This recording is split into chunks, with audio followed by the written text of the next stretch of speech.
Bonjour, ici Olivier Hubert-Benoît. Vous écoutez Pas sorti du bois, édition spéciale bière et jerky. Mettez votre Switch à Gringo à on. Ça commence maintenant. Mesdames,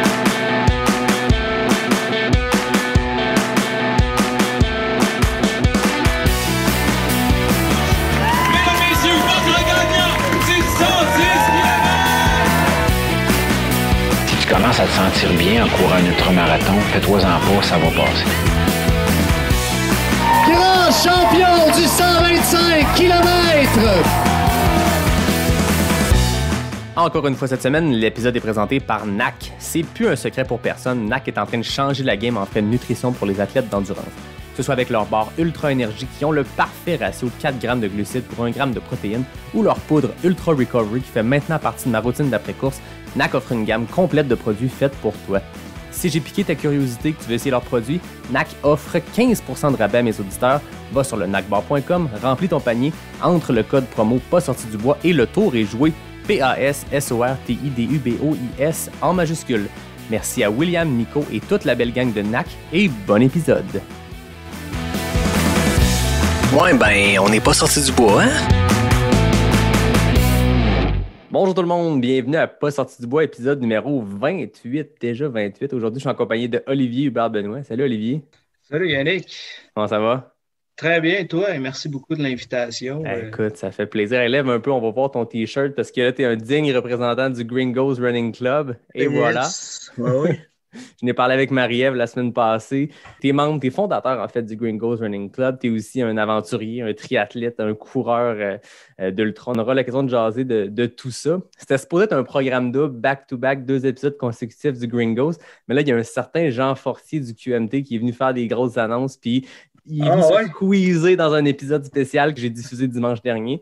Okay. Mais bref, c'est un spécial programme double Gringo avec Jean qui vient popper entre les deux, mais c'est le fun de recevoir deux membres. Je suis sûr que Jean, il y a un côté Gringo. Là. Ouais, exactement. On l'a tout un peu, je pense, à force. Puis on aura l'occasion de jaser d'où ça vient, ce terme-là. Marie-Ève en a parlé un peu, mais elle t'a comme laissé la place pour que tu puisses l'expliquer, sachant que je te recevais une semaine plus tard.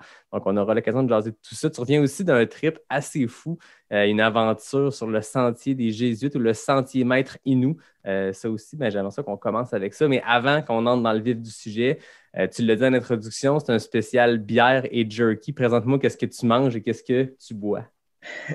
Pour commencer, spécial jerky, mon ami Pascal Gagnon-Lefebvre qui vient de partir. Jerky, là, j'ai tout arraché l'étiquette, j'aurais dû la garder. Je l'ai déjà entamé, j'avais trop hâte. C'est ça, simplejerky.ca qui vient de partir ça dans le coin de Bromont, fait qu'un bon petit jerky artisanal, bien assaisonné. Je l'ai apporté dans ma randonnée, justement, dans le sentier des Jésuites. Puis c'était vraiment un élément qui apporte un peu de chaleur dans tout ça, là.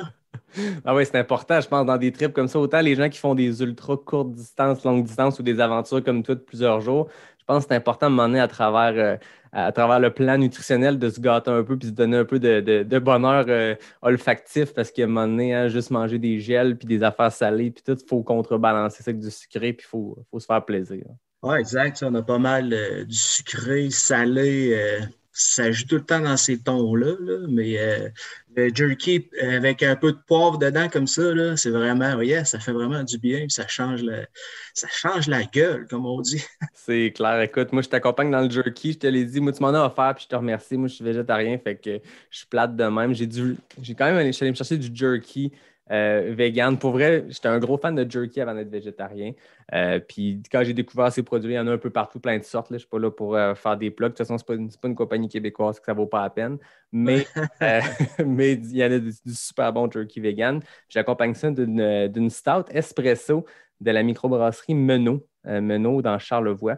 Donc, gracieuseté de mes amis de la boutique Cheers qui, semaine après semaine, me fournit en bière pour mes épisodes. Donc, merci boutique Cheers. Jean de Montréal, c'est pour vous les boutiques Cheers. J'en ai plusieurs qui m'écrivent « Hey, j'ai essayé ça après t'avoir entendu en parler, puis c'est cool. » Ils te livrent ta bière directement chez vous. Donc, allez voir leur site boutique Cheers. Toi, qu'est-ce que tu bois, Olivier? Moi, j'encourage ma brasserie Alpha de Québec, qui sont aussi un bon partenaire pour les Gringos. Là. Puis, j'adore tous leurs produits. J'en ai même amené 2 ce soir. Fait que yes, si on fait un concours, là. Je pense que je vais y aller avec la Squamish pour commencer. Excellent. Maintenant, tombons dans le vif du sujet. Parle-moi un peu de toi. Tu as un parcours hyper diversifié. Je l'ai dit au début, là, j'ai mis des étiquettes là-dessus, coureur, aventurier, triathlète. Tu as fait un peu de tout. Parle-moi de ton parcours sportif, plein air, aventurier qui t'a mené à te lancer dans des aventures comme celle dont tu reviens tout juste. Tu sais, dans 10 jours, 280 km, c'est impressionnant, mais je pense pas que tu t'es levé un matin et tu te dis, je me lance là-dedans. C'est quoi le build-up qui a mené à ça? Oh, man, c'est tout qu'un parcours, là. Écoute, tu as 2 bières, hein? Tu m'as dit que tu as 2 bières, on a le temps. Non, tu sais, j'ai un côté fort aventurier, là, slash gringo, fait que j'aime vraiment essayer bien des choses. Puis dans mon profil, c'est ça, j'étais un essayeux, fait que j'ai essayé bien plein des affaires. Mais la course en sentier, ça a tout le temps été l'élément, tu sais, de l'entraînement de base un peu, tu sais. Puis jeune, c'est certain que j'ai joué au hockey. Dans le hockey aussi, j'ai eu la branche entraînement aussi, course à pied. Puis j'ai pensé à ça justement cette semaine. Les premières influences de course à pied que j'ai eues, c'est vraiment le hockey. Puis le tournoi de Pee-Wee, il y avait des jeunes de Kharkov. Je ne sais pas quel âge que tu as, mais le tournoi Pee-Wee de 92. Écoute, regarde, il y avait des Ukrainiens qui avaient débarqué. OK. Puis, eux autres, le matin, ils allaient courir un 10 km. C'était dans leur routine. Ah ouais. Puis quand j'avais vu ça, j'avais été complètement estomaqué. Là. J'avais pas. Nous autres, le hockey, là, c'est. Tu joues au hockey, tu te pognes une barre de chocolat. Regarde, c'est pas.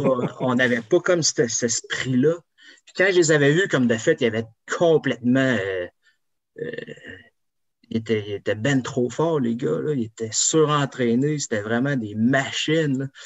Et puis, cette équipe-là de Kharkov, c'est ça, me semble, c'était Kharkov, Ukraine. Ils m'ont vraiment inspiré à dire OK, non, entraîne-toi. Puis le hockey, c'est une chose. La course va te donner le cardio. Oui.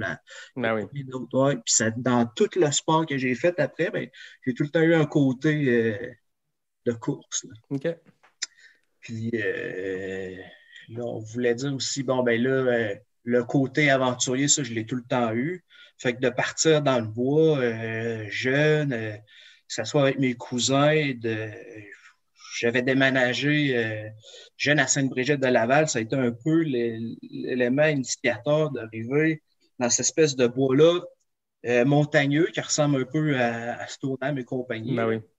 Puis tu te prends une trail, puis tu cours là-dedans. Puis à un moment donné, j'avais demandé une carte topographique à mon père puis une boussole pour commencer à explorer, sortir des sentiers, puis commencer à comprendre une carte, puis faire mes propres, sorties en autonomie, puis en orientation, parce que tu fais beaucoup d'orientation aussi, je pense. Oui, je l'ai tout le temps eu en dedans de moi. Peu importe l'époque les moments de ma vie, j'en ai fait moins, j'en ai fait plus. Mais jeune, j'ai eu un attrait pour ça. Et puis, à titre d'exemple, j'ai une fille de 11-12 ans là, qui me rappelait un peu, on se rappelle tout le temps, qu'est-ce qu'on faisait à cet âge-là. Puis, c'est drôle, je viens de parler de Sainte-Brigitte de Laval, mais je venais de déménager dans ce coin-là. Puis, je m'étais lancé là, avec carte et boussole. Sortir de chez nous, puis là, à ce temps, les enfants sont comme vidéo, sont durs à sortir. Là. Mais moi, tabarouette, ça m'apprenait, c'était plus de me rester dans la maison qui était compliqué. Là. Qui est une bonne chose. Qui est une bonne chose. Fait que le côté aventurier, je l'ai eu, j'ai eu cette piqûre-là jeune, puis l'apprentissage des cartes et tout ça. Là. Ah, c'est cool parce que ton parcours il est vraiment diversifié. Puis moi, je dis toujours que je ne prépare pas mes entrevues. Ça reste que souvent, je dis plus que je m'imprègne de mes invités, que je prépare les entrevues. Je vais lire des articles sur les gens, sur ce qu'ils ont fait. Je vais voir un peu sur les sites de résultats. Puis j'ai comme découvert un peu tout ce que tu as fait. Puis ça pitch dans tous les sens. Puis je ne le dis pas de manière péjorative, au contraire, ça pitch dans tous les sens parce qu'il y a une belle diversité. Je veux dire, tu as des marathons.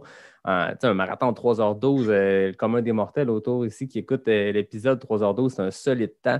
Après ça, tu as fait des Ironman, tu as fait des courses, tu as fait de la swim run, tu fais de l'orientation, tu fais du canot à glace. Écoute, c'est vraiment diversifié, puis ça montre un peu ça trace un peu le profil du gars. Oui, puis qu'est-ce qui est drôle, c'est quand j'ai fait mon meilleur temps, 3h12, un marathon, c'était pas le sport que je pratiquais dans ce temps-là. Ah ouais. Je m'entraînais pour faire mon premier combat de boxe amateur. OK.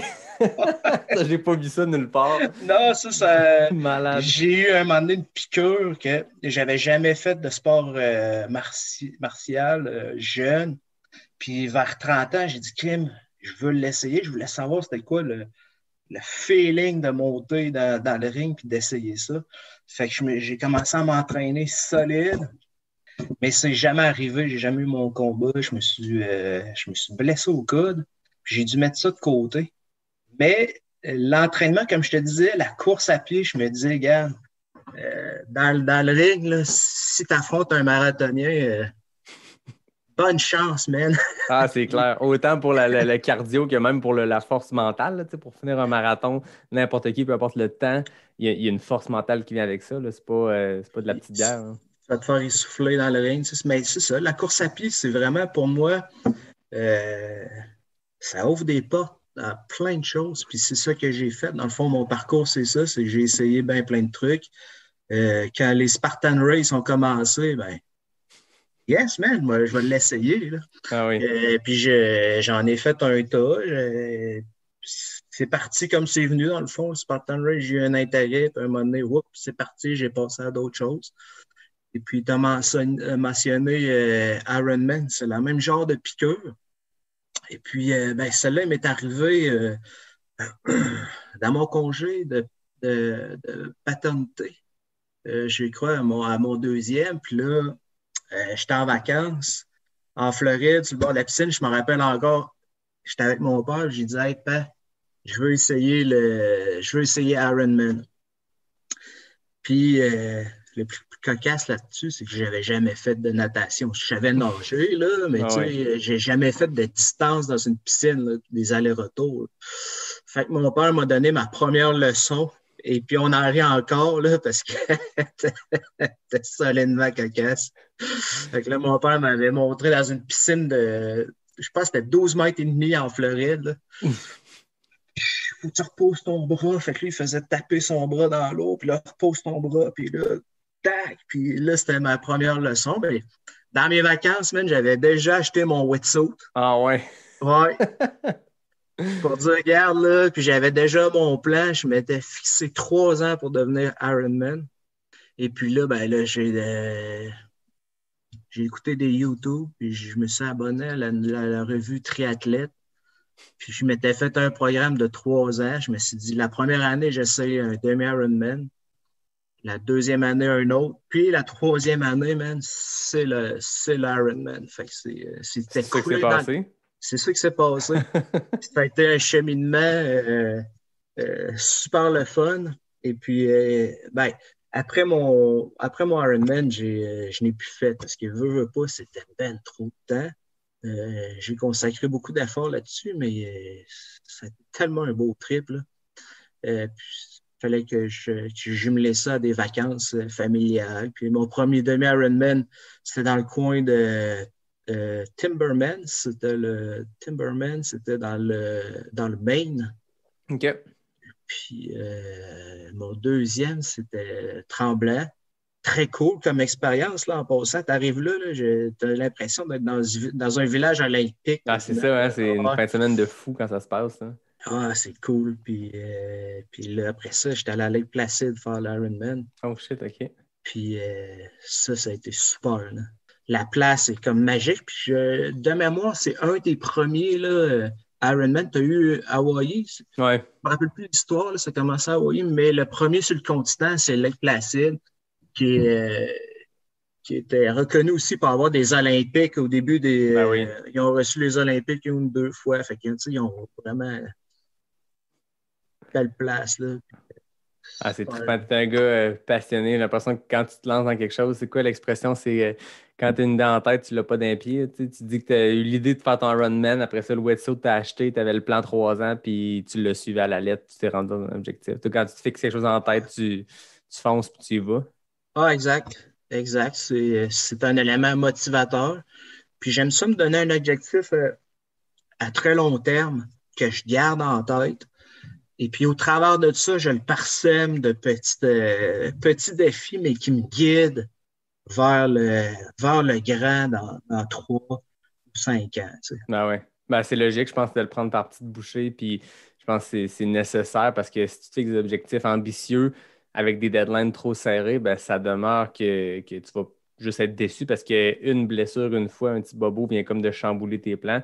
Si tu te dis que je me donne l'objectif dans 3 ans, ben, tu te donnes une espèce de petite marge de manœuvre. Tu sais. Tu t'étais donné 2 fois des demi-Ironman. Si le premier, tu n'avais pas pu participer pour X raison, ben, tu n'es pas squeezé dans ton plan, tu as encore du temps pour te Ah, faut préparer. que tu te C'est long, 3 ans. Hein. corriges. Ah, puis c'est ça. Puis dans mes 3 ans, il m'est arrivé plein d'affaires. Là. Regarde, mon demi-Ironman, mon premier, là, je l'ai réussi. Mais ça a été une épreuve de logistique. Écoute, j'avais jamais fait de triathlon. Jamais. Là. Ah oui. J'ai commencé, mon premier triathlon, ça a été le demi-Ironman. Et puis, Ça a été tough. ben, j'étais prêt physiquement, mais point de vue logistique, là, je vais dire que les gars de triathlon sont quand même spéciaux en tout. C'est des gens très motivés, très comment dire, sont professionnels. Un triathlon, là, les mesures sont là. Dans le trail, déjà là, c'est un peu différent. Là, on a des distances qui sont. C'est une palette de couleurs incroyable là, dans la course en sentier. Là. Tu rajoutes c'est ça, d'une course à l'autre, c'est pas la même affaire. Mais j'ai l'impression que le triathlon, pour côtoyer des gens qui en font, j'ai un collègue qui fait des Ironman, puis moi, ça m'impressionne par la logistique aussi de la chose, l'équipement. Là, j'ai l'impression que tout est calculé à la seconde près. Quelque chose que je trouve hyper impressionnant, mais que moi, personnellement, me rejoint peut-être un peu moins. J'aime l'aspect un peu, un peu, je sais pas, un peu gringo de la trail. Là. Tu pars d'un trail, puis tu vas t'amuser. Puis même quand c'est un événement organisé, ça reste que, puis même en avant du pack, en arrière du pack, peu importe, je pense qu'il y a cette attitude-là. Puis je pense que les gens qui restent en trail longtemps, c'est ça qu'ils aiment. C'est la communauté au-delà de l'événement. C'est de finir au lieu de juste viser un temps à tout prix. Tu peux pas, je veux dire, 2 années consécutives, la même course, tu peux avoir des conditions différentes. Tu peux avoir Arcana, cette année, c'était boiteux, l'année d'avant, ça ne l'était pas, blablabla. Je pense qu'il y a un peu cet aspect-là, on part à l'aventure, puis il arrivera ce qui arrivera, versus un triathlon, je pense, pour bien réussir, pour avoir du fun, puis avoir un temps qui est performant, mais je pense qu'il y a une logistique énorme, puis les transitions sont tricky. En trail, quand tu arrives au ravito, tu te couches à terre 10 minutes, puis ça se passe bien. Exact. En triathlon, surtout au niveau du vélo, tout est mesuré en watts, tout est c'est mesuré, c'est comme stérile. Mm-hmm. Tu arrives en trail, pour moi, le trail, ça a tout le temps été un divertissement. Oui. Je l'ai tout le temps vu comme une espèce de sorte d'aventure. Puis, pour ça, j'ai essayé toutes sortes de distances aussi. Stage race, je trouve ça, on n'en parle jamais assez, mais c'est des courses super cool. Il y a une bonne dose d'aventure là-dedans. Là, oui. Il y a un trip différent aussi, je pense, de récupérer et de repartir le lendemain, de le faire en étapes comme ça. Là. Exact. J'ai fait le transpercé 100. Ouais. C'est exactement ça. Là, puis le deuxième soir, tes gadasses sont tous. Faut que tu sois prêt. Faut que tu sois prêt pour le lendemain. Je trouve ça cool. À ce temps-là de l'année, c'est boiteux. Hein? Moi, c'est ça. J'ai vu des gars arriver avec de la boîte jusqu'au nombril. Puis pas parce que ça en était étendu là, c'est que le trou d'eau était creux. T'sais. Oui, puis Gaspésia 100, c'est le fun. Jeff, il vend vraiment bien son expérience Gaspésie et maritime. Tu pars sur le bord de la plage. Nous autres, je ne sais pas si tu as vu les films. Là, je parle de quasiment 2 ans. Là, l'édition de 2019. Là. Oui, là, on a parti dans le brouillard, mais c'était marée haute, là, tes gadasses. Tu viens juste de commencer, là, puis t'es déjà dans le... Ah non, c'est ça, j'étais là pour faire le crew, puis je me rappelle, Ah Tu sais, ouais. moi, j'étais là pour un ami qui était sur le 100 miles, fait qu'ils partent un peu plus tôt je pense, non, ils partent en même temps que le transpercé parce que la gang de Ouais. Mathieu Blanchard, Jean-Philippe Thibodeau, je me rappelle, mon ami se tenait dans le pack avec eux autres au début, puis tu sais, on fait juste les rejoindre au premier ravito qui en fait, et je veux dire, ça fait 2 kilomètres de plage. On n'était pas là pour faire du gros sport, mais on était là, début de la journée, il est 4h30 du matin, on va aller voir où ils passent. Puis là, les gars arrivent, ils ont 2 kilomètres de course sur 160 de fête. Ça s'assoit, ça enlève les espadrilles, ça vide le sable, la bouette. Tu sais, Ah, tu voilà, commences c'est la ça. course et tu es déjà bien cassé parce que tu sais, quand tu as 160 km devant toi, puis après 1 km, 2 km, tu as déjà les pieds complètement trempés. Écoute, ça met la table pour l'aventure qui reste, là.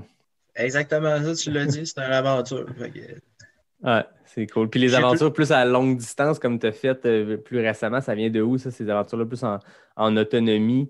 Je sais que tu as fait la traversée de Charlevoix. Je sais que là, tu reviens d'une aventure hivernale d'une dizaine de jours. Comment ça s'est inscrit dans ton parcours?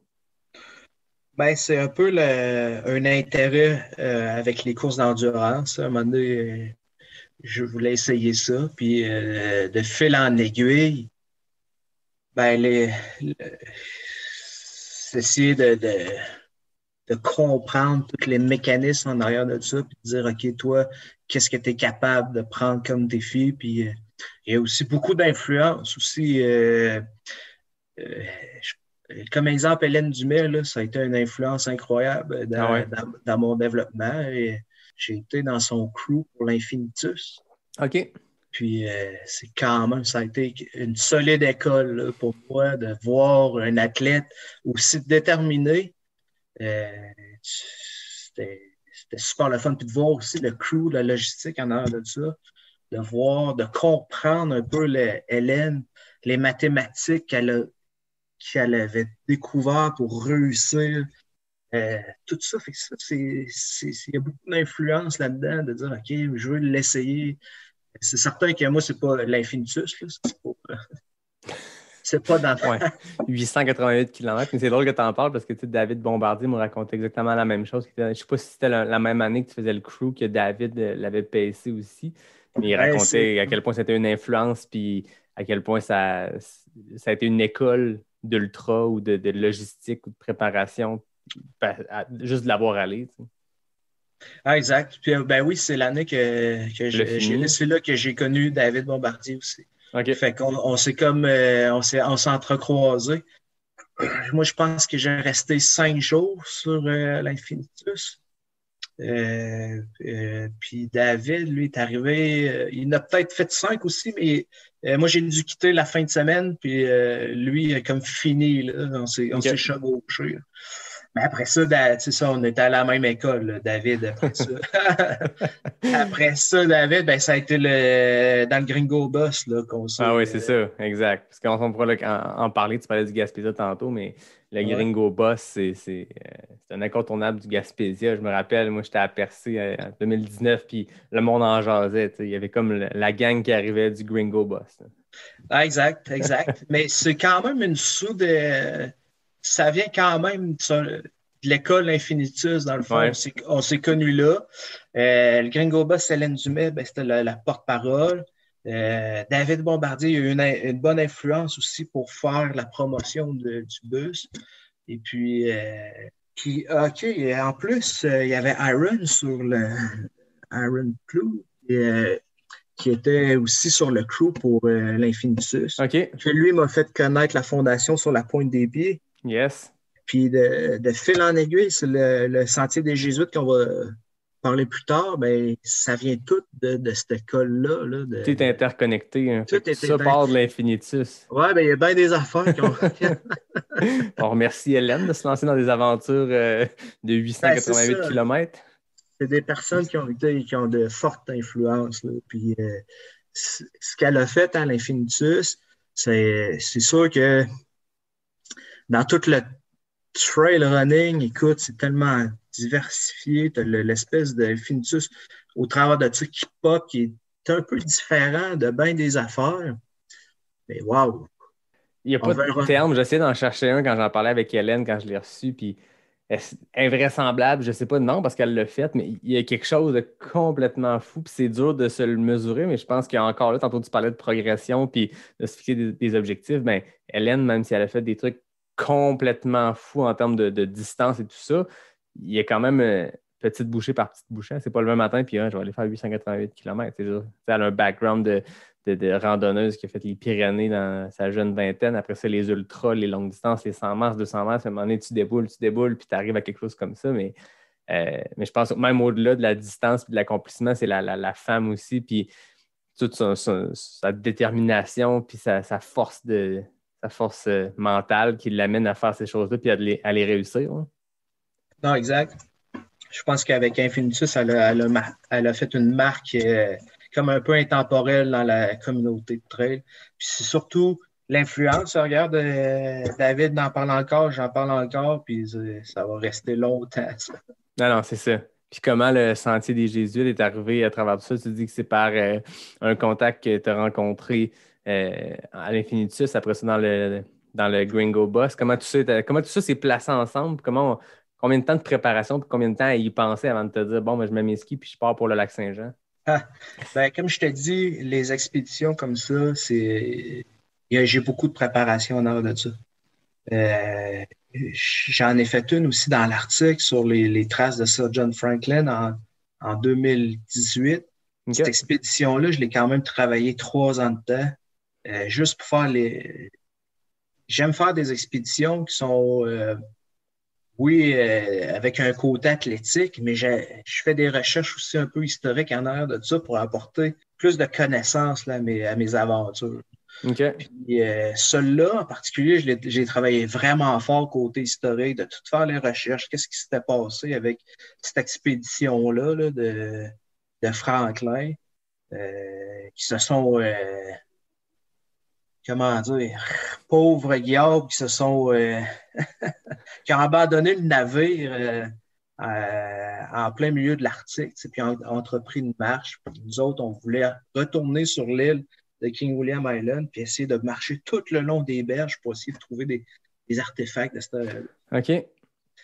Vous étiez vraiment sur les traces de ces gens-là, que ça remonte à quelle année? L'expédition de Franklin, les autres, ils ont quitté l'Angleterre en 1845. 2 navires, le Terror puis le Erebus. Ils ont hiverné une première hiver à Beechy Island, puis après ça, on n'a pas vraiment de traces. Ils ont laissé juste un papier sur King William Island, en dessous d'une cairn, là, une espèce d'amoncellement de pierre. Puis c'est juste les traditions orales qui ont donné de l'information un peu, qui ont vu des gens, puis c'est toutes les expéditions après. Tu sais, John Ray qui a fait des expéditions dans l'Arctique pour aller rechercher des artefacts que les Inuits avaient ramassés. Fait que c'est tout en lisant toutes ces informations-là à gauche, à droite qu'on s'est dit hey, on fait une expédition, mais on s'en va sur l'île. Puis, d'après ce qu'on lit, d'après nos recherches, on se fait un tracé. Tu sais, puis c'était solide. Là, on a marché quasiment. On est parti de Cape Felix. En haut, au nord, complètement de King William Island, on a marché tout le long des plages jusqu'à Erebus Bay. On a coupé ensuite dans les terres pour finir à Terror Bay. Une expédition de longue haleine, là, 10 jours avec le monowalker. Je ne sais pas si tu connais le monowalker, mais non. C'est une roue. Imagine une roue avec un L en fer, là. Okay. Là, tu frappes tous tes bagages, puis tu as juste comme 2 poignées ici. OK. Puis, l'île King William Island, c'est vraiment une île avec des roches comme plates là, qui coupent les semelles de bottes. En plus, tu marches comme dans de la porcelaine là-dedans. Puis, ça a été une expédition très formateur aussi pour moi pour dire, OK, travaille ce que tu veux... ce que tu veux explorer, va. Puis ça a été une autre bonne école. Mais on finit tout le temps par aller à l'école, on apprend tout le temps de quoi. C'était combien de kilomètres cette expédition-là? C'est au-dessus de... On a dû marcher 200 km et plus là, dans des terrains hostiles. Hostiles. Pas beaucoup d'hommes qui ont passé là. Faut que tu traînes ton gun, il y a les ours polaires. Ah ouais, Tu ok. montes ta tente, tu mets les protèges, les bear friends, man. Puis, non, ça a été- Ben, je suppose que aussi des expéditions comme ça, tu sais, toi qui qui a fait de l'orientation et tout, je pense qu'il doit y avoir la portion préparation est aussi tripante que le trip lui-même, là, de cartographier ces choses-là, de décider Ah, le tracé, exact. de préparer je veux dire, la logistique. Je veux dire, s'il y a des gens qui nous écoutent qui font des ultras, tu te dis hey, je m'en vais faire une course pour me prendre 24 heures, il y a une grosse logistique, là, c'est un autre niveau. Tu sais, je veux dire, exposant 10 comme préparation. Parle-moi un peu de tu sais, comment tu prépares ces trips-là, tu sais, puis tu disais que t'aimes qu'il y ait une espèce de lien historique aussi, que ce ne soit pas juste un accomplissement pour un accomplissement. Puis, tu sais, j'ai lu sur votre expédition sur le Sentier des Jésuites, il y a aussi ça derrière. Tu as la préparation, tu as l'effort physique qui est impressionnant, mais tu as aussi tout l'aspect historique, puis d'être sur les traces de gens qui ont été là des siècles avant. Là. Ben exact. Tu sais, si on parle de la dernière expédition sur le Sentier des Jésuites, l'idée m'est venue en participant à la course Cryo l'année passée. Mm-hmm. Puis la course Cryo, ben, c'est une course d'hiver, fin février, qui consiste à traverser le lac Saint-Jean en raquette ou en course à pied. Course que j'ai trouvée très dure en passant. Tout le monde qui l'a fait le dit à quel point c'est une course Ouais. qui est brutale. Là. Ouais, je l'ai trouvée brutale. Ben, premièrement, je n'étais pas bien préparé physiquement. Puis, man, premier 6 km, j'avais déjà une ampoule en dessous du talon. Ça part mal. Ça part mal. C'est ma seule course à date que un ravito, je me disais, bon, ben, je drop, là. Ah ouais? J'avais tout le temps de quoi. J'ai passé au travers de cette course-là. Je suis content, mais à tous les ravitaux, mais j'étais là, c'est terminé, là, je peux pas. J'avais des ampoules, j'ai frette, man, à la fin, là. Le dernier ravito, là, je vais mettre ça en ligne, là, mais il a fallu que je mette la fourche dans le chauffage propane. Ah ouais. Man, complètement gelé. Complètement gelé, là. J'étais. Ah, ben ouais. Mais, Moi, ça, à chaque semaine pour le teaser de l'épisode, je mets une citation de mon invité. Là, je pense que ça va être ça, Olivier. Ça. Ouais, la fourche, man. Jolie. Ça fait mal. Ouais, j'en doute pas. Écoute. Mais après ça, je me suis dit, bon, ben là, je veux vivre l'expérience un peu mieux. Là. Je vais y retourner, puis si j'aimais ça, pareil, là, ça a été vraiment une belle expérience. Écoute, t'es sur le lac, c'est la pénombre, c'est super. Le concept, il est génial. Fait que, puis encore une fois, j'avais fait un mini gringo bus pour monter là. Fait que en redescendant, je me suis dit, hey man, l'année prochaine, je pars de chez nous, hein, je m'en vais au lac, je vais de mes propres moyens. Là. Fait que là, j'ai étudié toutes les cartes. Puis, pour connecter le Québec au lac Saint-Jean, j'avais trouvé comme 2-3 façons de le faire. Puis, veux pas, quand tu étudies les cartes, il faut que tu te dises, bon, ben, faut que tu trouves le chemin le plus facile là, pour te rendre. Tu ne vas pas te garocher en face du singe juste pour. Tu sais, fait que tu regardes le dénivelé, tu regardes qu'est-ce qui est possible. Et puis, dans mon choix numéro 1, je commençais à avoir des indices qui s'appelaient Portage du sauvage. Okay. Encore, tu sais, des vieux noms qui étaient dérivés des Autochtones qui, s'appelait Portage du sauvage. Portage Sentier des Jésuites. Là, je le trouvais, mais ça a pris un peu de temps avant que je trouve c'était quoi ce fameux Sentier des Jésuites-là. Parce que même aujourd'hui, si tu fais une recherche sur Google sur le Sentier des Jésuites, là, tu vas te perdre dans un brouhaha d'informations qui est complètement disparate. Le Sentier des Jésuites à Québec, il a été surtout mal compris dans différentes années, dans différentes époques. Je pourrais en parler plus tard, mais c'est très souvent oublié et incompris. Dans le sens que c'est un sentier autochtone, puis dans ce sens du terme-là, c'est les rivières. Les rivières étaient les rues, les fleuves étaient les autoroutes de l'époque. Oui, c'est ça. Fait que. C'était comme l'hiver. été comme hiver. Ben oui, là, tu sais, tu te promenais en canot sur les rivières et les fleuves. Québec est sur le bord du fleuve, puis Montréal, tu sais, c'est pas pour rien, là, c'est Dans les le temps, l'avant anciennes. était dans le Saint-Laurent. C'était... Exactement. Exactement. Fait que quand tu regardes le lac Saint-Jean, ben, la Métabetchouane a été une autoroute de l'époque pour que les gens, les Autochtones du temps, puissent aller chasser à l'intérieur des terres. L'été, c'était facile de se faire un campement pour avoir de la nourriture, le poisson, tout était. Ils pouvaient vivre en groupe, mais après ça, il fallait qu'ils se séparent un peu partout dans le territoire.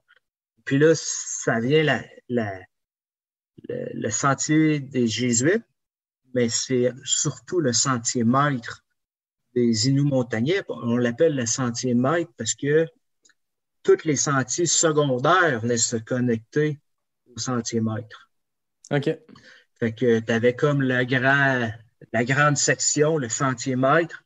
Puis au travers de ça, ben, tu te prends une branche, puis ta famille va chasser dans tel coin. Tu sais, tu passes ton hiver là en petits groupes pour carrément survivre, il faut se le dire. Ben oui. C'est carrément de la survie. Puis le sentier maître, ben, il est entretenu avec toute la circulation qui se faisait à l'époque. Ben oui. Fait que, ben, pour revenir à mon expédition, ben, c'est de fil en aiguille, j'ai commencé à comprendre qu'est-ce qu'était le Sentier des Jésuites, puis c'est surtout le livre de Louis Lefebvre, qui est, soit dit en passant, c'est 340 pages d'informations. Là, c'est boum! Ça, c'était ta Bible. Ça a été ma Bible, et ça va l'être. Selon moi, c'est une œuvre d'art. Le livre, il est distribué par la Société historique de Stoneham et Tewksbury. Ah ouais, OK. Il est un peu dur à trouver, là. Mm-hmm. Puis je remercie la gang de... Quand, dans mes recherches Internet, j'ai réussi à trouver le livre, là, c'est la gang de la Société du Stoneham et de Tewksbury qui m'ont mis en lien avec Louis Lefebvre. OK. Et puis là, j'ai passé beaucoup d'heures avec lui pour essayer de retracer là, vraiment dans son intégralité, de partir du parc Cartier-Brébeuf jusqu'à des... Ah oui, c'est ça que moi, quand j'ai vu que vous partiez au parc Cartier-Brébeuf, qui est à Québec, ceux qui ne sont pas de Québec, c'est un parc qui est central dans Limoilou, bien centre-ville de Québec. Vous partez de là, ça connecte direct avec le lac Saint-Jean. C'est malade, là. Oui, c'est ça. C'est la rivière Saint-Charles. Écoute, Ah oui. ça a été une autoroute très importante dans la colonisation. Là. Quand tu arrives au lac Saint-Charles, écoute, il allait pêcher là. Les Huron-Wendat qui étaient là.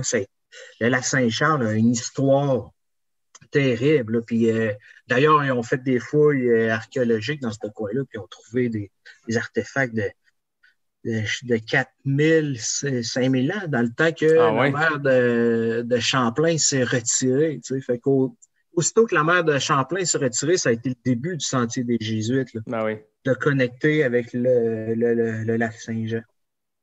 Puis là, ben, pour revenir au Sentier des Jésuites, on l'appelle Sentier des Jésuites, c'est juste que au début de la colonisation au lac Saint-Jean, ils ont trouvé, il fallait qu'ils trouvent une méthode pour amener du bétail pour commencer leur ferme là-bas.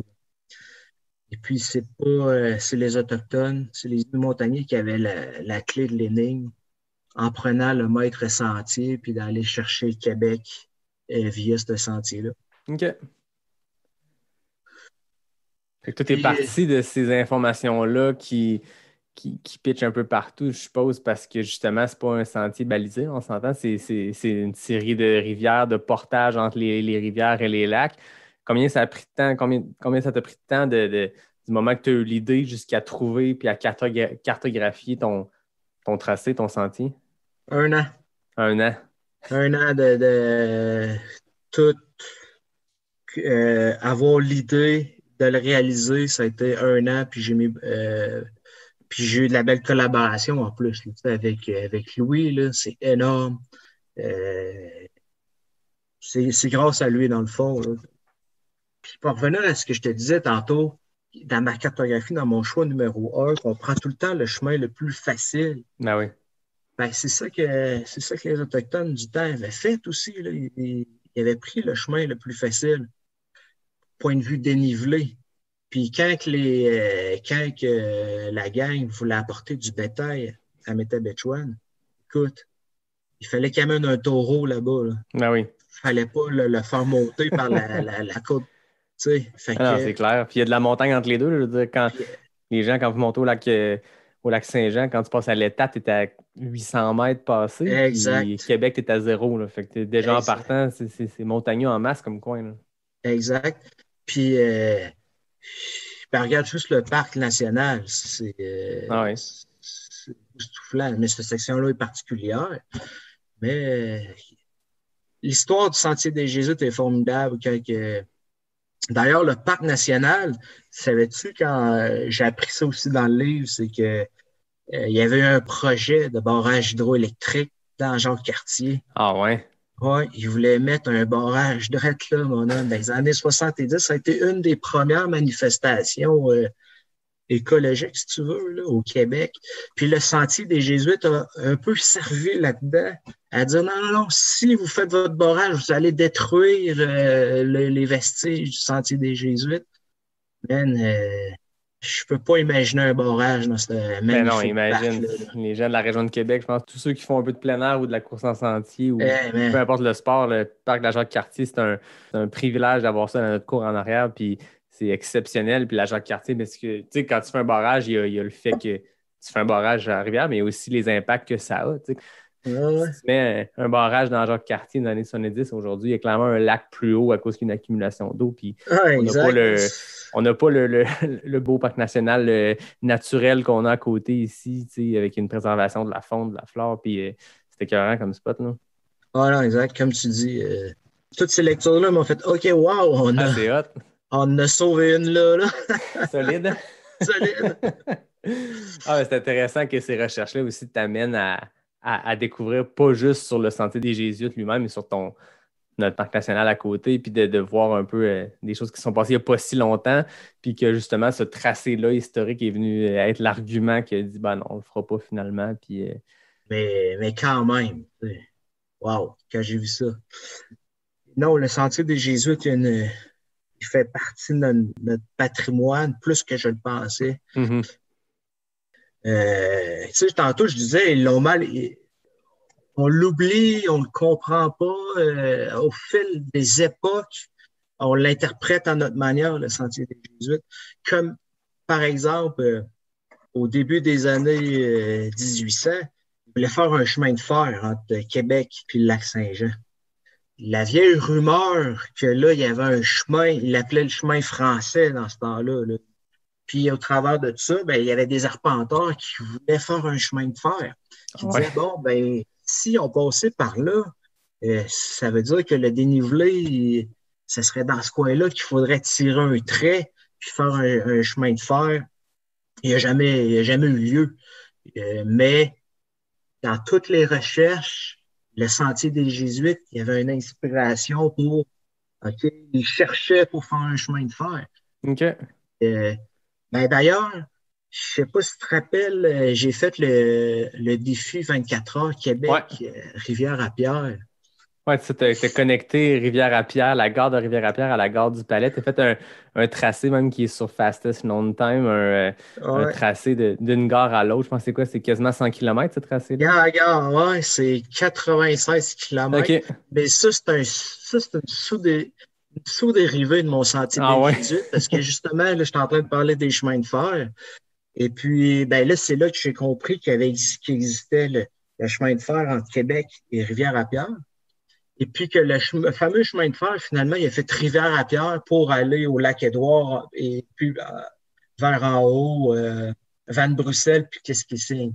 Okay. Les amateurs de plein air, dans les années 70, là, 80, dont Louis Lefebvre, prenaient le train à Québec, canot, puis embarquait dans le train, passait à Rivière-à-Pierre, montait au Lac-Édouard, allait à Kiskissing, puis commençait une raid de plein air. OK, puis il redescendait. Il redescendait, il faisait le sentier des Jésuites à leur interprétation parce que le tracé n'avait pas été vraiment compris à ces époques-là. Mais nous, on disait qu'il faisait le sentier des Jésuites OK.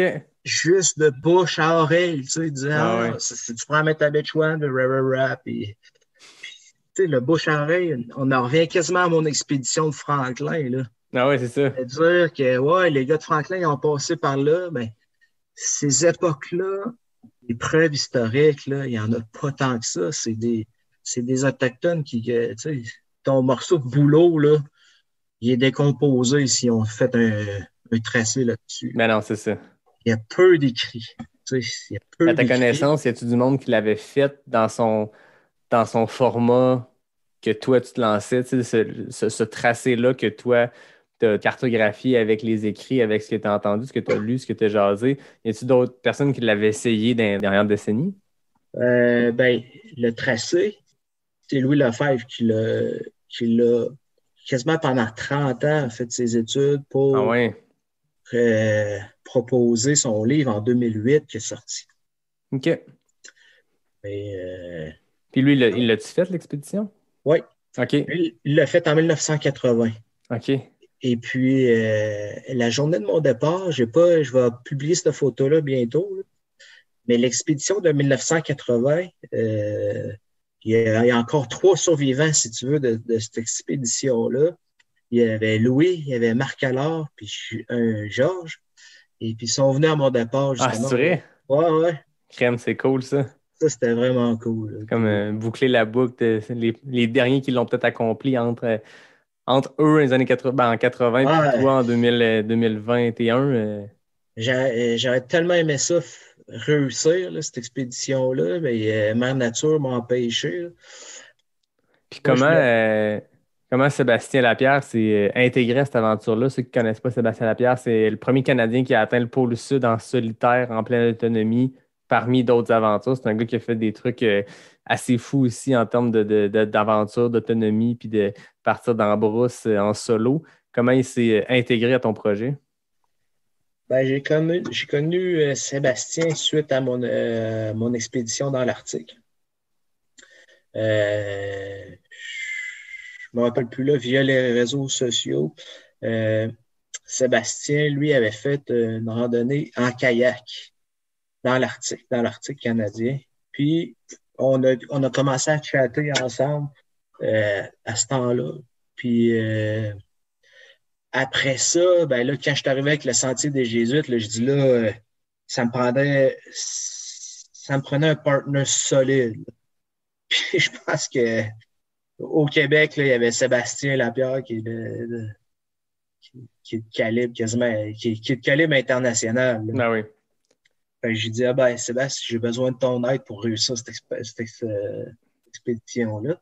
Et puis, Sébastien, là, il s'est vraiment imprégné de toutes mes recherches de l'histoire. Il a vraiment adoré, captivé par le volet du Sentier des Jésuites. Ça a été le best partner que je ne pouvais pas trouver, finalement. C'est dommage qu'on n'ait pas pu réussir mais ça fait partie de l'aventure. Je pense que oui. Tu revenais tantôt, tu parlais d'Hélène Dumais comme inspiration, mais tu sais, Hélène, j'en ai parlé avec elle. La plupart des défis démesurés qu'elle a accomplis, c'était pas au premier essai. L'Infinitus, elle a pris 3 fois avant de réussir. Puis il y a cette résilience-là aussi dans sa démarche. Puis c'est inspirant de voir ça. Je pense qu'on s'est reparlé, qu'on était supposé se parler à ton retour d'une aventure réussie. Puis tu m'as dit, si tu veux encore me recevoir, j'ai comme dos. Moi, ça change absolument rien à la jasette parce que, je veux dire, c'est impressionnant. Puis c'est toute la démarche que tu viens d'expliquer. Moi, ça me fascine, justement, cette préparation-là. Puis parle-moi de l'aventure comme ça, du moment de votre départ jusqu'à la décision de devoir rebrousser chemin. Ben, on est parti en Lyon, je te dirais.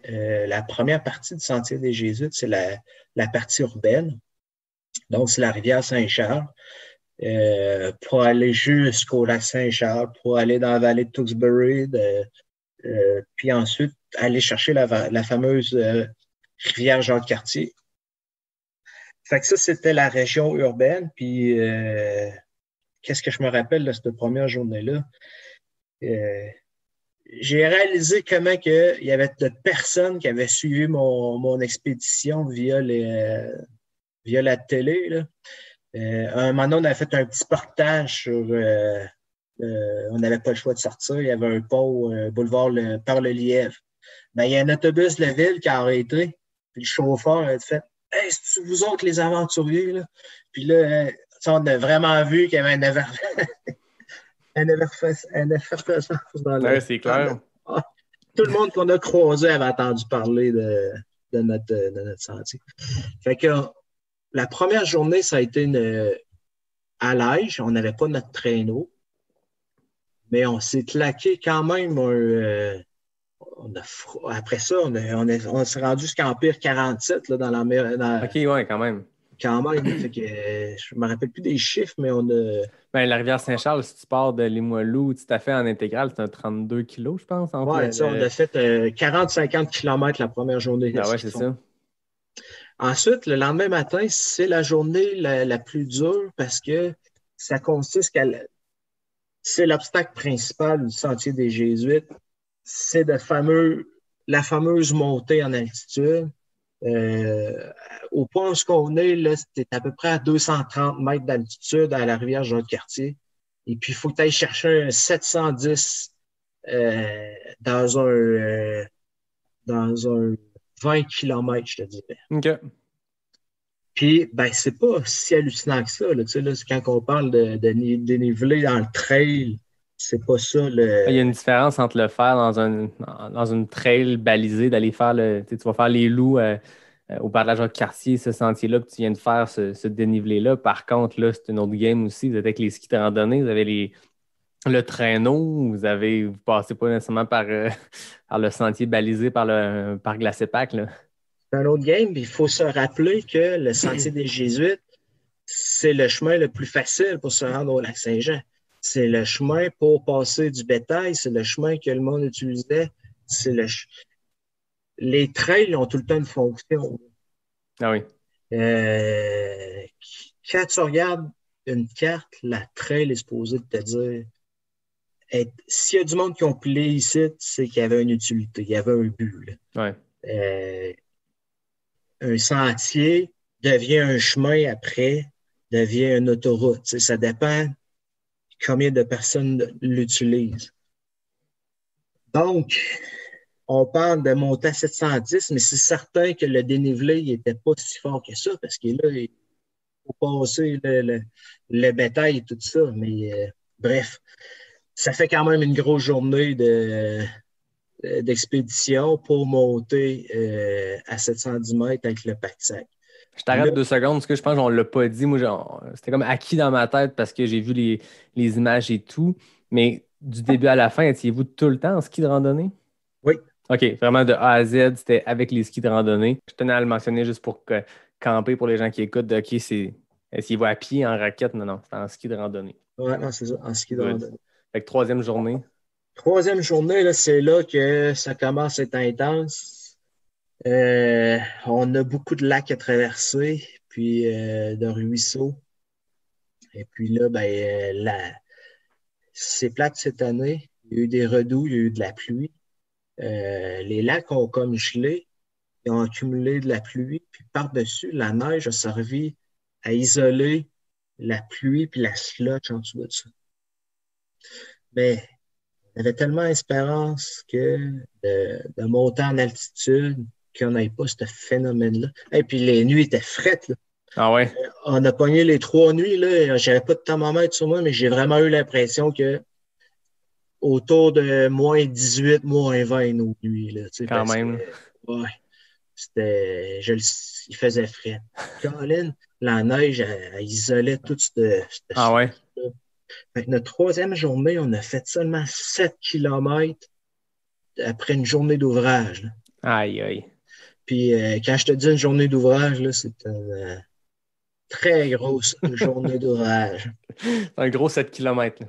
Ouais. Fait que le soir, là, on a fait On s'est fait un petit feu de camp pour dire, regarde, on se réchauffe puis qu'on commence à. Mais l'idée était pas mal faite là, à moi et Sébastien, de dire, regarde, impossible. Alors, ça s'est avancé à ce rythme-là. Puis je pense que si ça a pris autant de temps pour 7 km, c'est aussi parce qu'il y a tout le temps en mode gestion gestion de problèmes, gestion de crise, de comment on fait pour traverser ce lac-là, puis cette rivière-là, si c'est pas solide. Là. Puis là, qu'est-ce qui arrivait en plus, c'est que ça commençait à être dur sur le matériel. Fait que OK. la prochaine chose qui allait arriver, là, c'est un bris de matériel, ou bien toi, tu te fais mal, là, tu sais, ou bien une blessure. Mhm. Fait que les risques commençaient à monter. Et puis là, le lendemain, si on continuait, on avait la deuxième portion la plus dure du Sentier des Jésuites, qui était de passer à peu près de 700 mètres à 850 mètres. Le dernier stretch, qui est dans une partie encore plus éloignée, là, encore moins utilisée, fait que le bois est encore un petit peu plus sale. Là, on a fait, ah, man, si les lacs, là, on pogne encore de la slotch à 710, on va en pogner encore à 850, puis après ça, ben, on descend tranquillement vers le lac, mais on va repogner les mêmes situations. Ah oui, si tu descends en altitude, nécessairement, il va faire de plus Ouais. en plus chaud, puis ta slot va être partout. Là. Mais personnellement, j'ai beaucoup appris. Cette année, je le savais que c'était pas la meilleure année pour le faire, le Sentier des Gîtes. C'est pas sorti de même. Entre Noël et jour de l'an, j'ai un lac dans le coin de Quaticook, là, j'ai un chalet sur le bord d'un lac, puis le lac a dégelé. Il a calé, là. On n'avait jamais vu ça, là. Ah non, c'est ça. Puis, moi, je savais que c'était mon année pour faire le Sentier des Jésuites, mais j'étais tellement, comme je t'ai dit, j'ai tellement mis d'efforts là-dessus que là, tu dis, bon, ben, je veux le faire, là. On va l'essayer, puis on verra. Je le savais qu'il fallait que je reporte à l'année prochaine. Ouais. Mais man, j'étais tellement emballé par le projet. On en revient à Hélène, là. Quand il a la décision de décider, il faut que j'en revienne de bord. Hélène, son premier infinitus, là, a dû prendre la décision à un moment donné de dire, bon, ben, OK, je vais refaire, je me reprends. Tu sais. Ah ouais, c'est ça. J'y ai pensé, là. Regarde, ça fait partie de. Je pense que ça fait partie de l'aventure, puis comme je le disais tantôt, ça fait partie du parcours de plein de coureurs, plein de coureuses. Puis tu sais, je suis rendu, t'es mon 28e invité, je n'ai reçu du monde, on a jasé de trail, puis à peu près tout le monde a un DNF, sauf Richard Turgeon, on y envoie la main. Mais tout le monde a une expérience, puis tu sais, même Richard, je blague, là, j'y envoie une petite craque, mais Richard, il les racontait, il a eu des expériences difficiles. Donc, je pense que tu apprends plus dans une course qui va mal, tu apprends plus dans une expédition qui va mal. Tu sais, si ça avait été parfait, j'en doute, là, c'est 10 jours et rien ne peut être parfait, mais ça reste que si tout avait été comme prévu, tu dis c'est trippant, mais là, tu viens d'en apprendre une shot, je suppose, puis de passer ce temps-là aussi avec Sébastien Lapierre, comme tu disais tantôt, c'est probablement la meilleure personne au Québec qui pouvait faire ce trip-là avec toi. Ben, c'est une école en soi. Là. C'est un cours que tu viens de suivre, un crash course. Là. Ben exact. Tu sais, on parlait de la course cryo. Si j'avais fait de la course cryo comme dans du bar, j'aurais dit, bon, ben, est faite, je passe à d'autres choses. Ah oui. Et là, j'avais eu une difficulté. Je dis non, il faut que tu te reprennes, tu te représentes, tu fais une bonne course là, l'année prochaine. Puis vas-y. C'est ce moteur-là qui m'a fait découvrir le Sentier des Jésuites. Donc, déjà, dans la semi-échec de ma course cryo, ça m'a déjà mis le terrain pour ma prochaine expédition. Puis là, comme tu viens de dire, ben là, je viens de découvrir, j'ai des bons partenaires pour des futures expéditions. J'ai appris, Yann. Non, la préparation de tout ça aussi. Parle-moi un peu de le gear qu'on traîne pour une expédition de 280 km comme ça. Tu le disais, vous étiez en ski de randonnée avec un traîneau chacun. Parle-moi un peu, c'était quoi l'équipement que vous traîniez comme ça sur 10 jours? Ben, la liste est longue. Là, les éléments principaux, vous avez chacun votre tente. Vous, comme en ultra, il y a déjà même un petit boss de faire son... Sa photo d'avant-course. Là. Mais toi, tu sais que tu l'as fait avec juste ta bouffe. J'ai vu ça passer sur Facebook, juste ta bouffe pour cette expédition-là. Écoute, tu avais tes ziplocs de de granola. On en parlera tantôt de Stoke Totes. Puis Ouais. t'avais ton jerky puis tout, mais c'est ça, la préparation pour ça. Ouais. Ta bouffe, tu calcules comment, mettons qu'on prend une pâte, parce que peut-être que c'est beaucoup de te dire, raconte-moi ton gear au complet. Parle-moi de la bouffe. C'est quoi la stratégie nutritionnelle pour autant de temps, autant d'efforts? La bouffe, on va y aller rapidement, mais ça revient tout le temps comme tout le temps au même. Dans l'ultra, veux pas, c'est une maudite bonne école Ben oui. pour la nutrition. Fait que rapidement, là, je sais que ton public qui t'écoute en sait pas mal.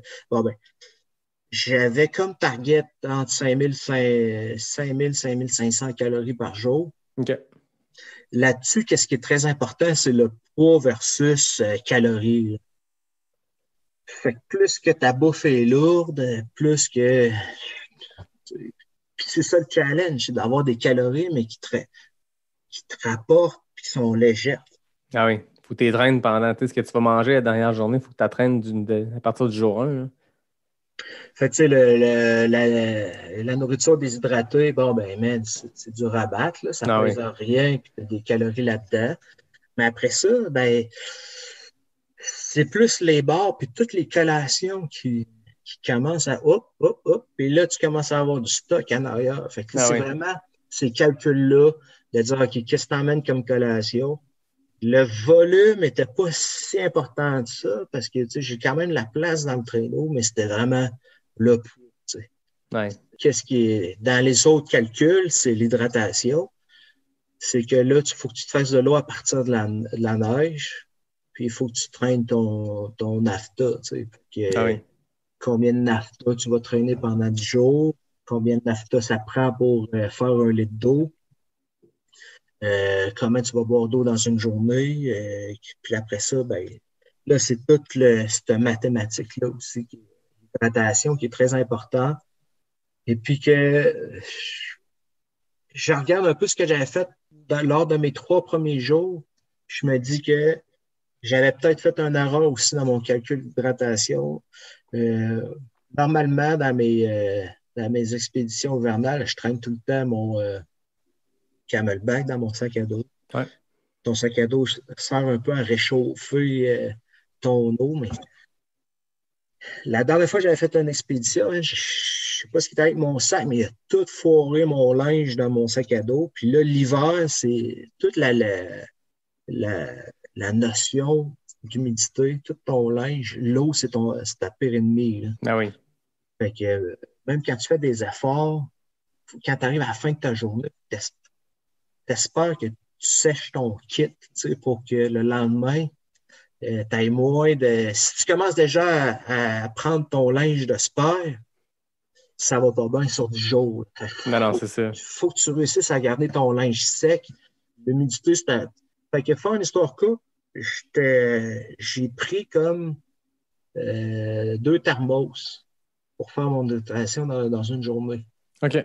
J'ai pris 2 thermos de 720 millilitres, puis j'avais dans le sleigh en arrière un thermos d'1 litre .6. OK. Puis je sais pas pourquoi, ça n'a pas bien été. Je buvais pas assez. Il fallait que je sorte mon sac à dos, dépine mon thermos. Puis comme je te dis, la 3e journée dure la barre, ben c'est là que si ton eau n'est pas facile d'accès, ils font dire que tu veux juste bûcher, man. Tu veux sortir de là, tu ne bois pas. Et puis là, le soir, vu que tu n'as pas bien bu, ben, tu as de la misère à manger. Ouais, c'est ça. Et puis là, c'est là que ça commence à s'enchaîner. Si tu n'as pas bien mangé le soir, le lendemain, ben, tu n'as rien dans les jambes pour commencer. Là. Fait que là, ben là, tu as tes... Oh, man.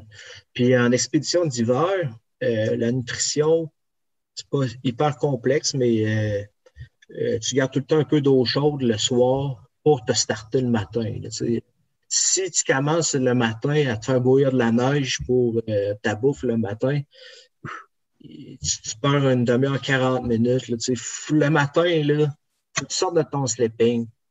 Il faut que tu commences ton expédition. C'est pas un brunch. Là. fait que, si tu as de l'eau chaude dans un thermos, déjà là, ton matin, tu peux enchaîner. Mm-hmm.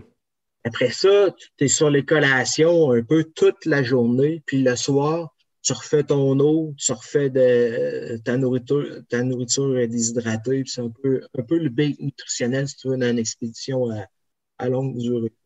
OK. Après ça, point de vue gear, là, c'est le camping d'hiver là, qui rentre en ligne de compte. Ah, c'est ça, c'est du stock. Là.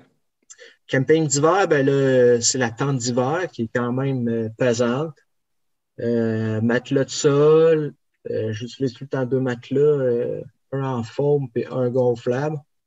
Le sleeping d'hiver aussi, quand même léger, mais prend quand même du volume. Ensuite de ça, ton slip, man, il faut tout le temps qu'il reste sec. Toute la notion de camping d'hiver, de gestion, encore une fois, d'humidité dans la tente, là, tu sais. Il y a beaucoup d'éléments dans une expédition. Ah, c'est ça, c'est beaucoup d'affaires. Je pense qu'il y a beaucoup de documentation là-dessus. Puis je ne veux pas entrer trop dans le détail non plus, mais je pense que n'importe qui ça pourrait l'intéresser. Il y a beaucoup de choses à lire là-dessus. J'en avais parlé avec Philippe Deshôtels à un épisode où lui il fait beaucoup des aventures en autonomie, plus course, mais des longues sorties d'autonomie. Puis c'est un art, je pense. Puis c'est plus tu en fais, plus tu progresses, plus tu apprends là-dedans. Tu as la théorie, je pense, qui est bien de connaître, c'est important, mais après ça, il faut que tu en fasses. Toi, je veux dire, avant de te lancer dans ces grosses expéditions-là, je suppose qu'il y a une part de préparation aussi. Tu dors-tu dehors l'hiver une fois de temps en temps juste pour te pratiquer et tester ton gear et tout? Exact. J'ai sur le balcon chez nous, monte la tente, c'est ça, tu sais. Ah oui, il faut. Puis c'est juste de pratiquer comme la petite transition, de dire OK, sors de la tente, habille-toi, puis va courir. Puis le soir, là, tu fais tes affaires, fais un petit jogging, va te recoucher dans la tente. Juste cette préparation-là, t'aides tellement dans tes expéditions. Puis regarde, que tu te couches là, sur ton balcon, que tu couches dans le bois, là, il faut que tu pratiques ton camping dans les zones de moins 5 degrés, moins 10 degrés. Ça paraît pas, mais il y a beaucoup de choses différentes là, dans ces zones-là, de moins 10 à moins 20, de moins 20 à moins 30. C'est un autre setup, là. Ah, c'est clair. Fait que ça, faut que tu ailles essayer. Là. C'est pas le temps d'apprendre en plein milieu des Laurentides que, t'as eu trop chaud dans ton sleeping, man, tout est mouillé, puis là, tu fais ta raide de ski de fond, puis là, après ça, là, tu te couches, man. Ton slip, ton sleeping, il est tout mouillé, là. Tu viens de perdre la garde, tu l'as perdu pour une couple de jours. Tu l'as perdu, man. Exactement. C'est comme une préparation physique, là, je veux dire, on le dit, on le répète, puis on le dit, dans un ultra, tu te prépares, ou dans une course en sentier, ou une course de route, peu importe, tu te prépares, oui, physiquement, mais il y a toute la part de logistique aussi. Tu ne te mets pas à essayer des choses la première fois dans une course. C'est pas recommandé. Si tu veux manger telle affaire avant une course, mange-en pas le jour de la course, c'est pas une bonne idée. Fait que là, c'est-tu le but de réessayer? Là, maintenant que tu l'as tenté une première fois, est-ce que c'est dans les plans l'hiver prochain ou dans le futur de retenter le sentier Maître Inou? Je suis un gars de plein de projets. Fait que le sentier des Jésuites, ça en était un. J'avais déjà mes projets pour l'année d'après.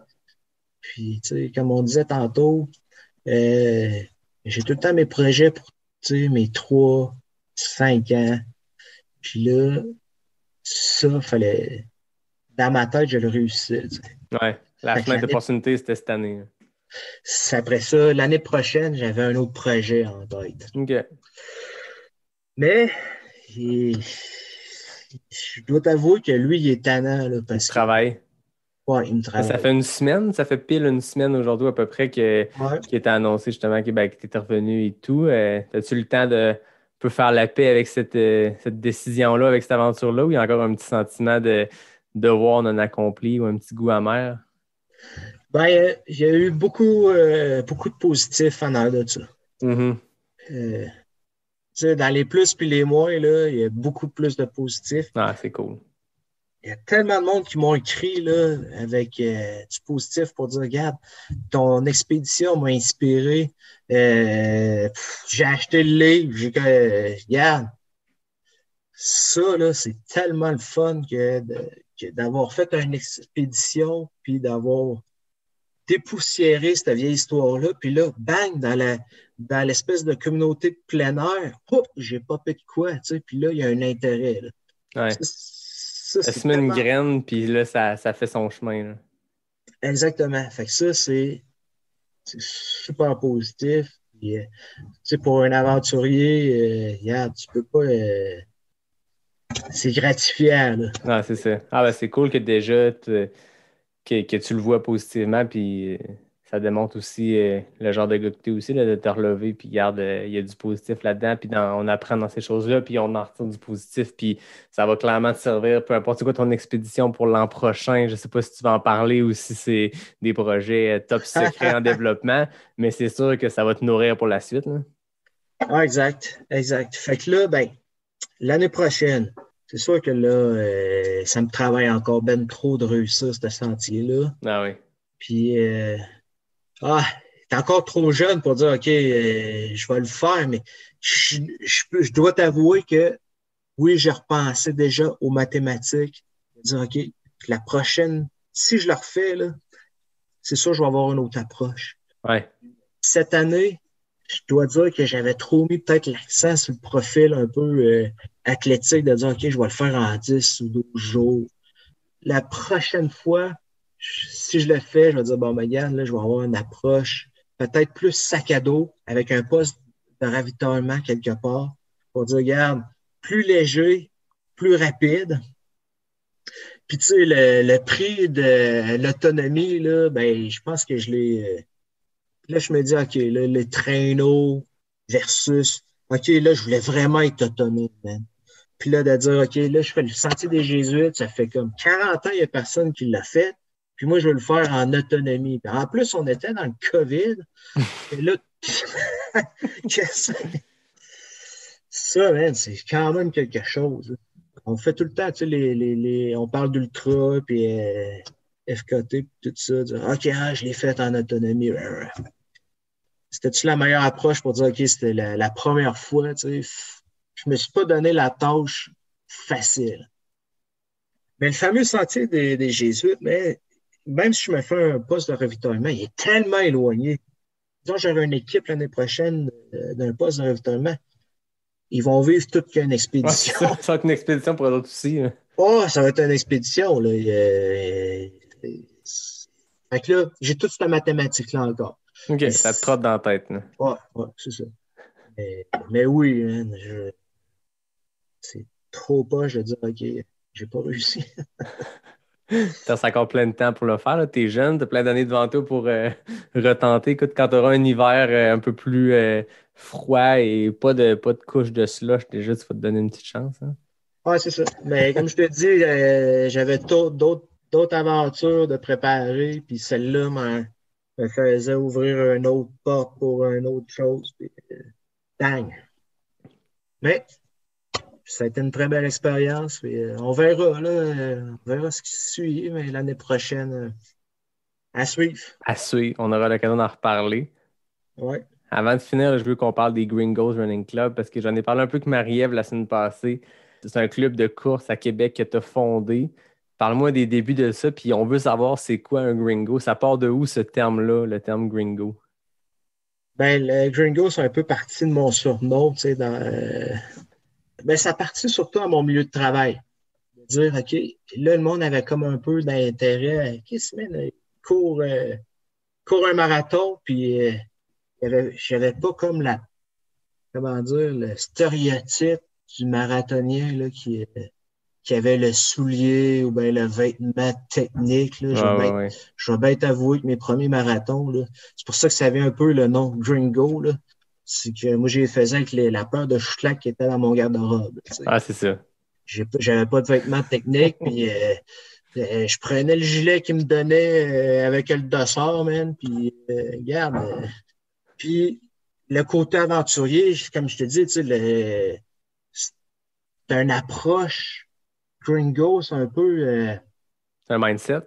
Un mindset, une espèce de mentalité. Puis là, le monde, ils ont commencé à courir avec moi, dire OK, man, on se casse pas la tête, là, on court sur l'heure du midi, on fait une randonnée. Fait que les Gringos, c'est surtout un club social.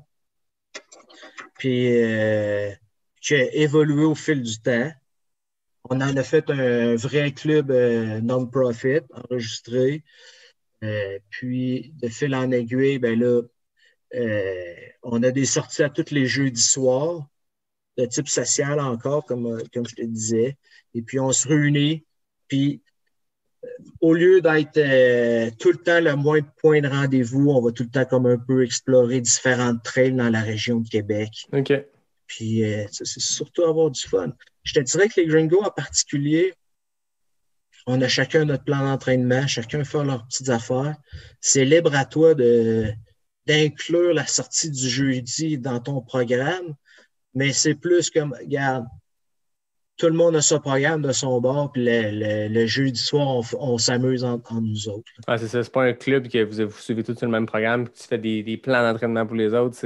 On se rejoint puis on tripe ensemble. C'est fait très. Moi, ce que je trouve cool à Boussy, ça fait longtemps que je suis dans le groupe Facebook, puis moi, je dois l'avouer, là, j'étais un très loup solitaire dans mon approche. Puis là, je sais pas si c'est la COVID qui me fait l'effet contraire ou si c'est le fait de jaser avec plein de monde, mais là, ça me parle de justement aller vous rejoindre une couple de fois les jeudis puis faire ça. Mais je pense qu'il y a une approche très trail, très laid back qu'on retrouve dans notre communauté de trail, dans ce club de course-là, de juste se rejoindre. Puis il y en a pour tous les goûts. Tu as des fusées. Tu as Dave Clément, tu as des gars à Québec qui sont extrêmement rapides. Puis tu as des gens du mid-pack, du backpack, puis tout le monde tripe ensemble. Là. Exact. On est quand même une belle variété de différents paces qui se suivent. À la fin, c'est juste social. Là. Puis, oui, on peut se déboucher une bière dans le parking après. Puis, c'est pas... Puis, une fois par mois, on fait quand même une activité spéciale. OK. L'année passée, écoute, même comme Mont-Saint-Anne, faire un peu de vertical là-dedans, du D+. On parlait de Marie-Ève aussi. Exemple du typique Gringos de Marie-Ève, elle dit hey, allez, on voudrait faire un défi 24 heures. Tu sais. Man, 24 heures. Tu sais, on fait un 24-12-6. Puis en plus, Marie-Ève, elle l'a collé comme en fin de saison. Tout le monde avait fait des courses virtuelles dans le COVID. J'étais là, je pense que 24. Hey man, ça a pogné, là. Ben oui, ça a été fourrette votre affaire. Là. Vous aviez du monde sur le 24, sur le 12, sur le 6. C'est là que j'ai fait Rivière-à-Pierre à Québec.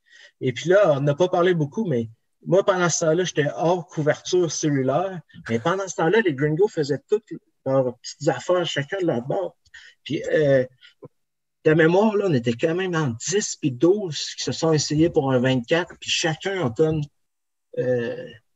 sorti ou fait son propre record personnel au travers de tout ça. Ah ouais, c'est malade. Marie-Ève, je pense que c'est là qu'elle a fait en haut de 100 km. Ouais, son premier au-dessus de 100 kg. Première fois, sa plus longue sortie. Première fois qu'elle pognait les 3 chiffres. Là. Fait que là, il a fait comme hey, man, le lendemain, j'ai fait comme il y a un défi. Qui s'est passé, là. Il y a de quoi qui s'était passé de merveilleux. Puis c'est grâce à Marie-Ève. Très cool. Ah, c'est cool. C'est un club, je pense, qui représente exactement l'esprit trail qu'on aime tout, qu'on jase, que je le répète à chaque épisode, mais cette espèce de convivialité-là, cette espèce de côté... y a-t-il un terme français pour laid back? Je tenais de dire laid back, mais tu sais, quelque chose de très... c'est ça, roots. Hein? Disons-le dans la belle langue de Shakespeare, mais tu sais, très laid back, très roots, très course en sentier, course en montagne, on trace une ligne à terre en peinture, puis on y va, tu sais. Oui. C'est vraiment l'esprit de trail. Puis regarde, on peut partir 1 heure, ça peut durer 1h20. Là, tu sais, attends-toi que ça se dépasse. Ah, écoute, c'est comme mes épisodes à moi, des fois, je vise 1 heure, puis c'est tout le temps 1h20, des fois 1h40. Mais écoute, hein, c'est ça le gringo. Puis l'autobus, tu sais, c'est une autre facette aussi. Tu sais, on voulait, notre mission, c'était comme de rassembler, réaliser, puis redonner. C'est la mission un peu du non-profit qu'on a créé, les Gringos. C'est bon. Rassembler, c'est qu'est-ce qu'on voulait faire? C'était rassembler la communauté de trail ou de course. Puis l'autobus, disons, des Gringos, c'est un bel exemple. Ah oui. Je pense que là, on a vraiment rassemblé différentes communautés. Comme à Montréal, là, c'était capoté comme ils ont aimé le concept du Gringos. Ah ouais. Ben, ils ont quasiment foulé le bus juste avec Ben, Montréal. c'est ça. C'est une méchante raide de Montréal pour descendre à Percé faire le Gaspésia. Là. Ah, c'est ça. Fait là, j'avais lancé le projet, mais bang, l'étiquette, c'était à Montréal, là, tac, tac, tac. Ben ça c'est l'aspect rassembleur Ah oui. des Gringos. Et puis, dans l'autobus, il y avait du monde de Rouyn-Noranda. Là, eux autres, ils ont le chauffage jusqu'à Montréal, ils embarquent là. Ah, c'est Rassembleur. trippant. Puis réaliser, ben c'est ça, c'est de réaliser des projets qui sont un peu différents, cool. Fait que, puis redonner, ben ça, c'est le bout le plus dur, mais on le fait de différentes manières. Puis, tu sais, comme l'autobus, c'est que, tu sais, c'est quoi redonner? Ben là, je pense qu'on a quand même rassemblé du monde de partout, de la communauté de Montréal, Rouyn-Noranda, puis on a ramené un peu de touristes là, à Gaspésie. Ah oui, exactement. Oui, puis tu sais, il y a aussi l'aspect que souvent, tu sais, Marie-Ève en parlait, son défi dans la course à la barrière. Tu sais, toi, je sais que au-delà aussi de votre tentative sur le sentier des Jésuites, il y avait aussi de le rattacher à la cause de sur la pointe des pieds. Fait que, tu sais, il y a tout ça aussi de redonner puis de faire des fois des défis un peu fous. Puis, tu sais, il y a plein de monde qui s'amuse là-dedans à joindre un défi sportif, un accomplissement à une bonne cause puis de ramasser, tu sais, que ce soit le BU, Bromont Ultra ou que ce soit des défis personnels. Tu sais, David Bombardier, il fait des plans de marde, mais ils sont souvent affiliés avec une cause, puis il y a une levée de fonds qui vient avec ça, puis il y a de quoi de sympathique, puis là, tu redonnes nécessairement rendu là.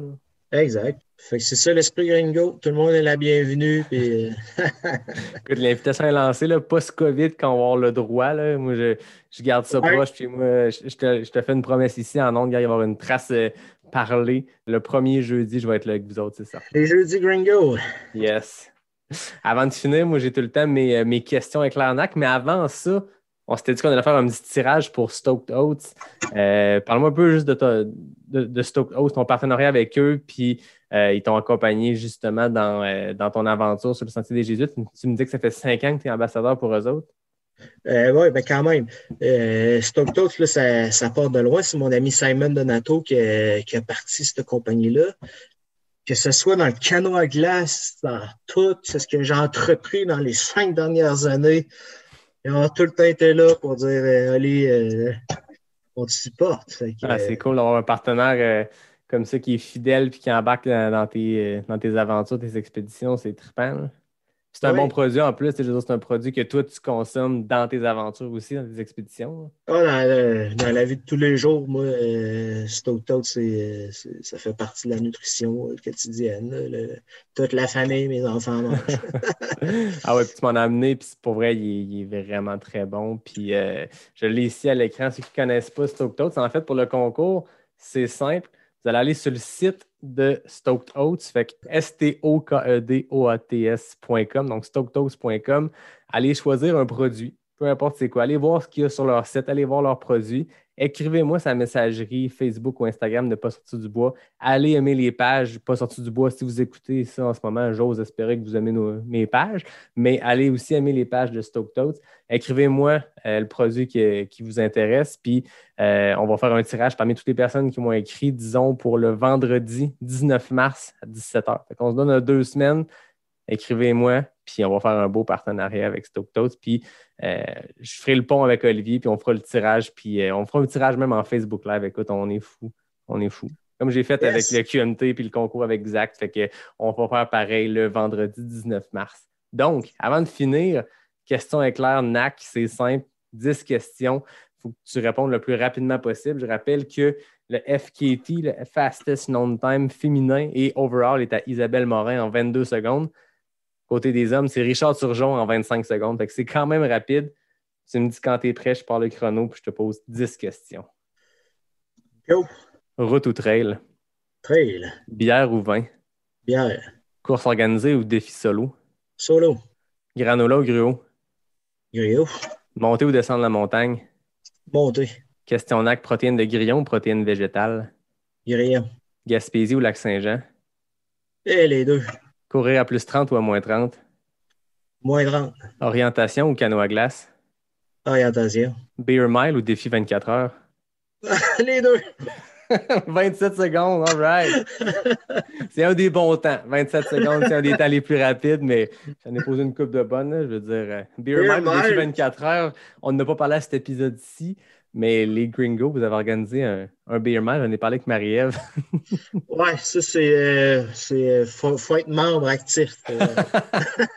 C'est pas ouvert à tout le monde. Faut être membre actif, ouais. Ouais, le Beer Mile, ça, c'est un autre. Écoute, ça fait 2 épisodes, j'en parle. Si ça vous pique votre curiosité, allez voir sur Google. Vous allez voir, c'est bien divertissant. Mais, un gros merci, Olivier. C'était vraiment intéressant de jaser d'aventure, d'expédition. Tu es un gars d'ultra. On n'a pas parlé beaucoup, mais tu as fait des ultras. Tu as fait QMT, tu as fait le Gaspésia. Tu as des ultras qui s'en viennent au calendrier, ce que peut être un calendrier en 2021. Là, on s'entend, on prévoit, mais on ne sait pas. As-tu quelque chose qui s'en vient côté course en sentier? Là, je vais te dire que je regarde vraiment pour le Gaspésia.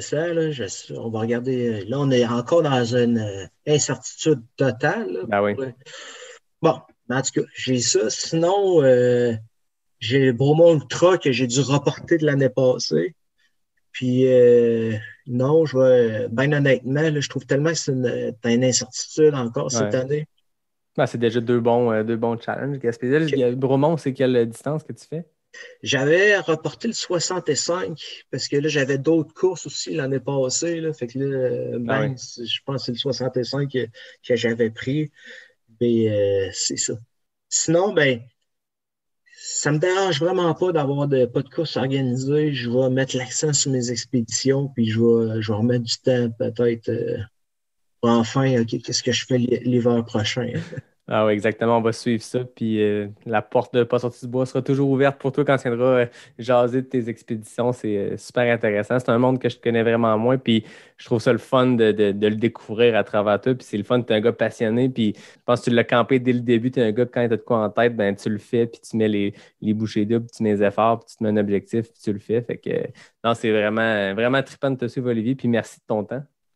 Hey, merci Yannick, je trouve ça super le fun ce que tu fais dans la communauté. Là. Je pense que c'est le fun tu fais connaître plein de choses à plein de gens. C'est rassembleur. Un vrai gringo. Un vrai gringo, écoute. On verra première sortie des jeudis quand je serai avec vous si je suis un vrai gringo. D'ici là, cool. On verra. Fait que merci tout le monde. Merci à David Hébert qui signe mon design graphique. Merci à Fred Desroches pour le thème musical. Merci à tout le monde qui m'écrit, qui écoute chaque semaine, qui me donne du feedback, qui me soumet des idées d'invités. Écoute, la liste est longue, puis c'est tant mieux. Moi, j'ai l'ambition de faire ça longtemps, ce podcast-là. Fait que quand vous m'envoyez des propositions, moi, je grossis la liste. Donc, merci Olivier, merci à tout le monde. Puis je vous dis à bientôt pour un prochain épisode de Pas sorti du bois, le podcast 100% trail.